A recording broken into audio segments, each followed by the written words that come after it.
Okay, let's talk about renting a car abroad. Generally, the biggest issue would be from North America to Europe, and I'll tell you why. Standard cars. North Americans are basically, if you rent a car in Canada, US, even Mexico, the cars will more than likely all be automatic. Very rarely will you be able to rent a manual, a standard car with a clutch. So if you're used to that and you don't know how to drive standard and you're going to end up in Europe, Middle East, Asia, this is one problem. If you're not used to it, then you'll have to learn to drive standard. The second issue that you have to consider is insurance. The credit card, if you're lucky, if you want to, because okay, let's break this down. Okay, I should have prepared this a bit better, but I think I'll if I can put a diagram on the page, I will do that in our description below. The thing is, your car will cost you nearly more in insurance than the actual rental price in most cases. Okay, and this is very true in North America. Go to Enterprise or whatever company, Tilden, it doesn't matter, discount, whatever the company. The car rental for the day, unless it's a luxury car, more than likely will cost you about $25-ish a day. The insurance could cost you as much as $40 a day. Okay, add a GPS for $10 and you could add like a lot of things. So personally, try if you can. If you know you're going to travel a lot, if you know you're going to use a lot of car rentals around the world, try to get a credit card that will cover the rental. Most European banks don't offer it. UBS did in Switzerland, but this is relatively rare. Credit Suisse also. But most Canadian and American companies will definitely do it. So if you're from US, Canada, and some countries of Europe, get a credit card that will cover you bumper to bumper 100%. So that way, first you save a lot of money because you won't have to get insurance every single time, and you'll be able to not worry about anything, crashes or whatever. To be honest with you, I forgot my keys in the car once. I totally forgot about that. Now I'm in the middle of nowhere. I'm crossing over the mountains in Baalbek in Lebanon, and I'm like, damn it, I don't have my keys. The keys they stayed in the car. I was not used to that. Like normally I have a remote, leave it in my pocket with my BMW. I don't think about it. It's remote keyless entry. I didn't think about that. What do you think I did? It cost me nothing. I have 100% insurance, no deductible.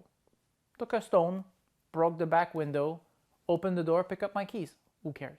Didn't have much of a choice. Calling a towing or whatever would have cost me more money. In the end, it cost me nothing. Drove back. Okay, little tip, don't tell my insurance company. But the thing is, this is exactly one way to proceed with, try to save as much money on that one. The second way you could save quite a bit of money with the car rentals are, you can rent on a monthly base. Okay, that's much cheaper sometimes than even renting it for 2 weeks. Okay, that was a thing when we arrived in France. I was renting the car monthly, but you do have to be careful with this little caveat here. Sometimes your credit card company will give you a maximum number of days. So in the case of mine, it's 45 days. So if I rent a car for 45 days, I have insurance for free. Each contract, maximum 45. So I used to rent for 30 days just to be safe. Return the car to the dealership, get a new car, get a new contract, restart the process again. It's nice, you change cars every month, and it's much cheaper than any other means. So that's it. Get GPS on your own if you can, because GPS are tremendously expensive when you rent cars. $10 a day is easy. The other thing that you have to be very careful with is also if you have a baby seats.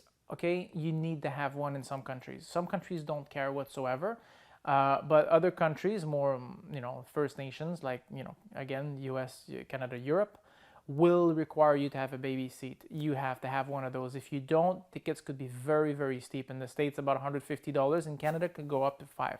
So you have to be very careful at that. And inspect your car all the time before you start. A lot of companies, they're really mean on this in some countries. So really make sure that you check. If there's a little scratch, doesn't matter.